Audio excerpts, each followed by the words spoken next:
Dear student, welcome back. जैसे कि आपको पता है, एम्प्लॉयमेंट लॉ के अंदर हम जो ये लेक्चर सीरीज पढ़ रहे हैं, उसके अंदर हम आज जो टॉपिक ले रहे हैं वो है इंडस्ट्रियल डिस्प्यूट एक्ट 1949।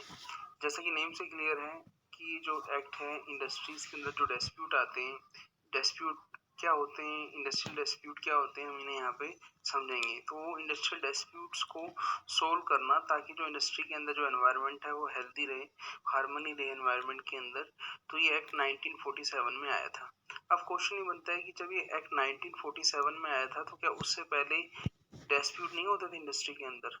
तो इसका आंसर है हाँ, पहले भी डिस्प्यूट होते थे, लेकिन जो इंडस्ट्रियल डिस्प्यूट एक्ट 1947 से पहले जो डिस्प्यूट को हम जो सोल्व करते थे वो under the provision of trade dispute act 1929 के अंदर सोल्व करते थे। तो कहने का मतलब ये हुआ कि इंडस्ट्रियल डिस्प्यूट एक्ट 1947 जो है उसने ट्रेड डिस्प्यूट 1929 के कुछ प्रोविजंस को रिप्लेस किया है। अब हम क्वेश्चन ये माइंड में अराइज होता है कि इंडस्ट्रियल डिस्प्यूट होता क्या है और इसके अंदर हमें क्या क्या समझना है। तो सबसे पहले तो हमें ये समझना होगा कि इंडस्ट्रियल डिस्प्यूट है क्या। उसके लिए हम इंडस्ट्रियल डिस्प्यूट पे चलते हैं। इंडस्ट्रियल डिस्प्यूट है क्या? तो इंडस्ट्रियल डिस्प्यूट के अंदर हम देखेंगे कि industrial dispute means any dispute और difference between employer employees, employer workman. तो जो एम्प्लॉयर के बीच में हो, एम्प्लॉयर और वर्कमैन या एम्प्लॉय जिसे हम कहते हैं उसके बीच में हो, और जो वर्कमैन मतलब एम्प्लॉय या एम्प्लॉय के बीच में हो।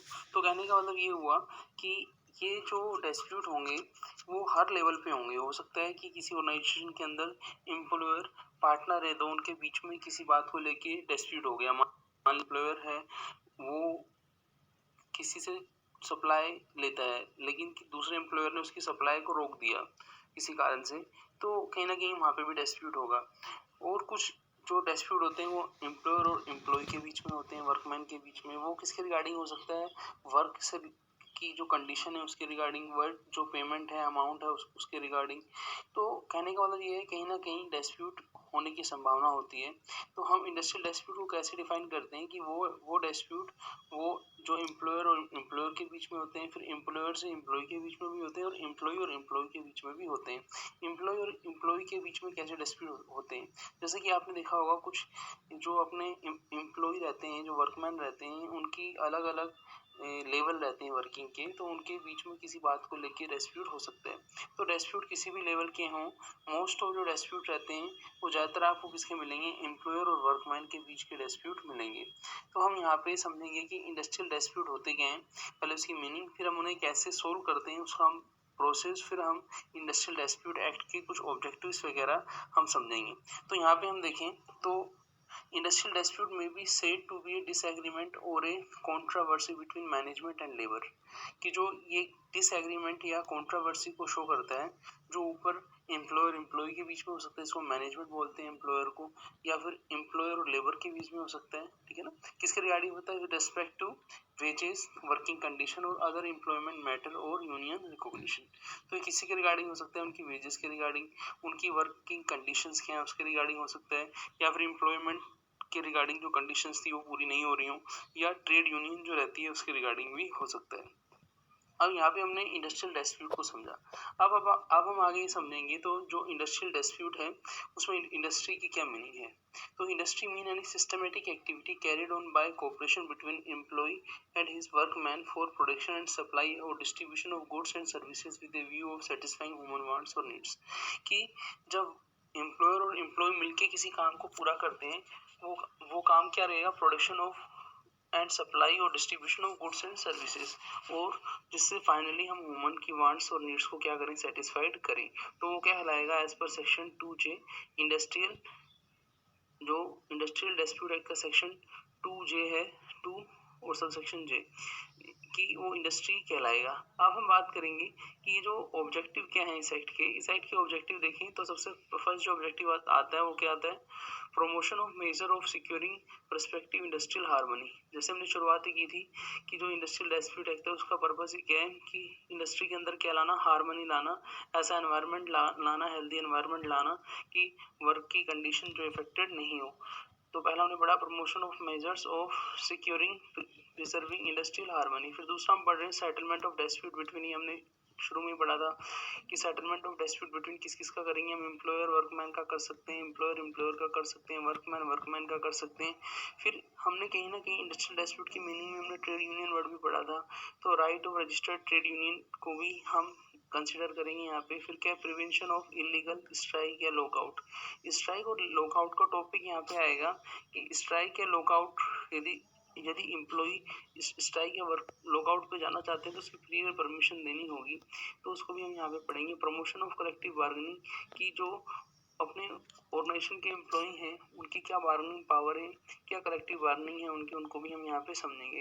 यदि इन चीज़ों को कंसिडर करते हैं तो अपना ओवरऑल जो ऑब्जेक्टिव था promotion of measures of securing preserving industrial harmony वो अपना पूरा हो जाएगा। अब हम बात करेंगे type of industrial dispute.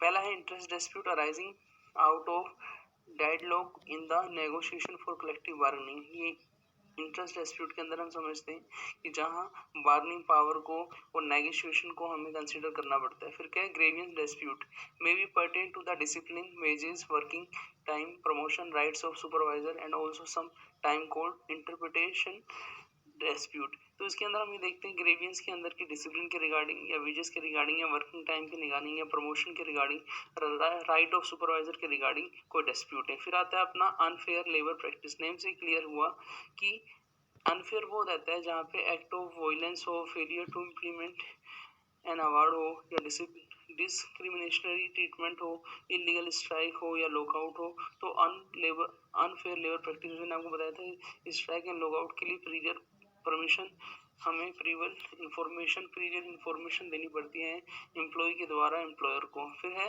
Recognition dispute. Recognition dispute का मतलब क्या होता है, ओवर द राइट ऑफ जो ट्रेड यूनियन होता है represent class category of worker, कि ट्रेड यूनियन जब किसी डिस्प्यूट को रिप्रेजेंट करती है तो उसे हम क्या कहते हैं, आपका रिकॉग्निशन ट्रेड डिस्प्यूट। अब हम बात करेंगे, थोड़ी देर पहले हम बोल ही रहे थे कि जो प्रोहिबिशन ऑफ स्ट्राइक या लॉकआउट है वो है क्या।